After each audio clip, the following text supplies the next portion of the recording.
Okay, so it's confession time.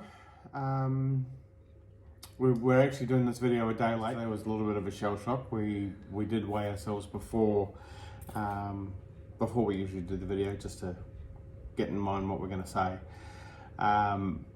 Now, I lost weight. I lost 400 grams, and Michelle... I gained I gained 900 grams. It was a very big blow, and I don't know if you saw the video from Michael when he plateaued, and he'd said it was a massive blow, and I guess he was 100% correct. It was a blow. Now, there's a number of reasons that we analysed over yesterday for why this has happened. Started to take a look at the food that we're eating, and the simple fact is that we're not eating too much, but we are certainly eating too much of the wrong foods. So we can't physically eat too much. It's as simple as that. You can't do it. But at the same time, I cook very tasty food. I cook very flavorful Amazing food. And we snack on things like dip.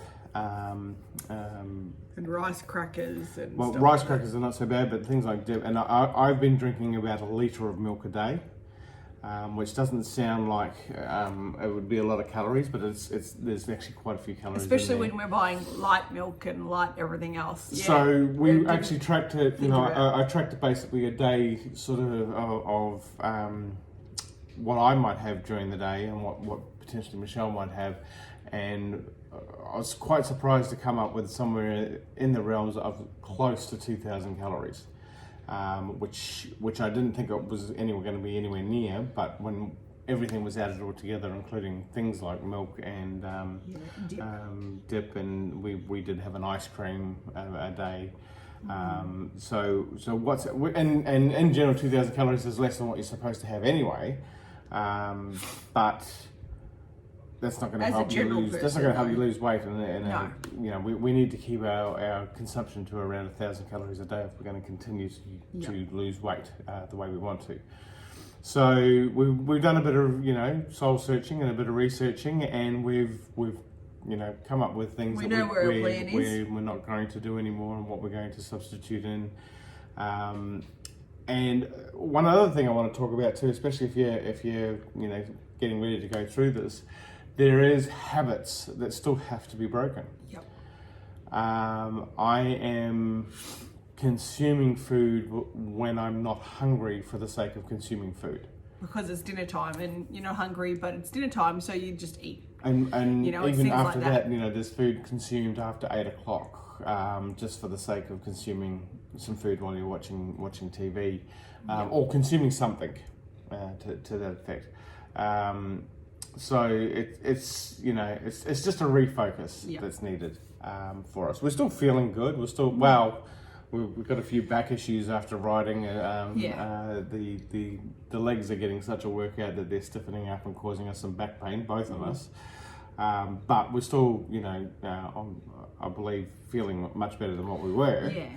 And you take some positives out of that, and you take some positives moving forward. But I think it's important to disclose this kind of information too, that it's not... The surgery doesn't fix your brain, does it? No. It fixes your... No, and it's not... fixes your hunger, absolutely, but you still want an ice cream, and you still want these things, and you have to have a strong mind to be able to get through it. So I think it's important that you understand that's going to be part and parcel to, even after having a surgery, you're gonna start wanting stuff.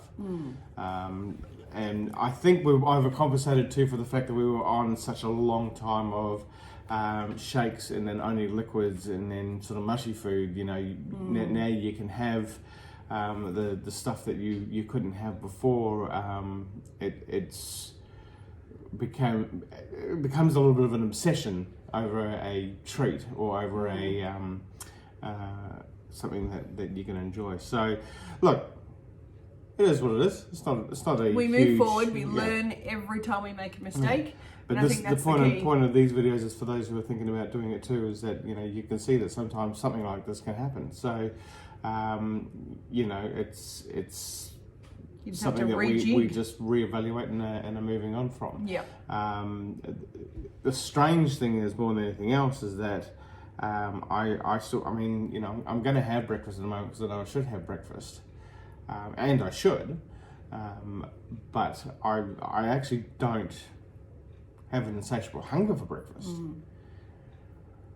But if I'm going to have breakfast, it's got to taste really, really good. So I need to make sure that what I'm putting in there that tastes really, really good. So, you know, there's a difference. Barbecue sauce is 16 or 20 bad. calories per teaspoon, whereas oyster sauce is 4. And so, you know, you got to figure out what you're going to do. And salt is no calories, but I've also got to make sure I don't give myself a heart attack. Same as me, you know, I wake up and I'm not necessarily hungry for breakfast, so normally you'd probably skip, but you just can't. You can't, you know, early on when it works, so I've got to have a shake or so I can take them massive amount of tablets that I've got to take in the morning. So I try to combine them. So yes, I can have a shake for breakfast and that way I can take my tablets at the same time. You know, there's lots of learning that needs to come along with it. This week I had my first hair loss. It was hard. I knew it was going to happen and we were told, and you can prepare and research all you like, but yeah, it happened. I was washing my hair and next thing you know, I have a clump of hair in my hand.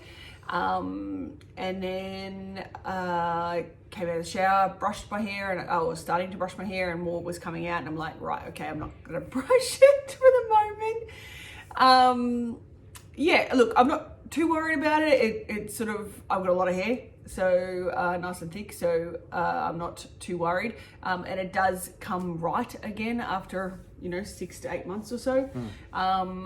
They say that, yeah, women more than men lose hair. The beard's just fine. Because your body goes through a bit of a shock of, well, you're not feeding me enough iron and calcium and all your normal good foods and stuff like that. You're not feeding your body enough, so your body goes into a bit of a shock. So you got to wait that time for your body to really regulate and figure out that this is the way it's going to be, and you get to like it or lump it, and then your hair will start to grow back a little bit. Now, you know, I'm not too worried. She's not going bald. I'm not going bald anytime soon, but yeah, it is something that happened yesterday for the first time, so I wanted Even to though let she you know. does, I still love her. Oh, so kind. On camera. Most of the time. Yeah. All right, let's go. So yeah, let's hope for a better result next week. Yep. We're riding heavily. We're riding hard. Yep. And We're able to do 12Ks on the weekends. 12 That Ks was on the awesome. weekend, and about 12 Ks during the week as well. So Yep. I think we're going to be able to push that to a further extent as we go. So there's calories being burnt as well, yeah, we'll see you next week and On to do a things better a little outcome. Yeah. Okay. All right, guys. See ya.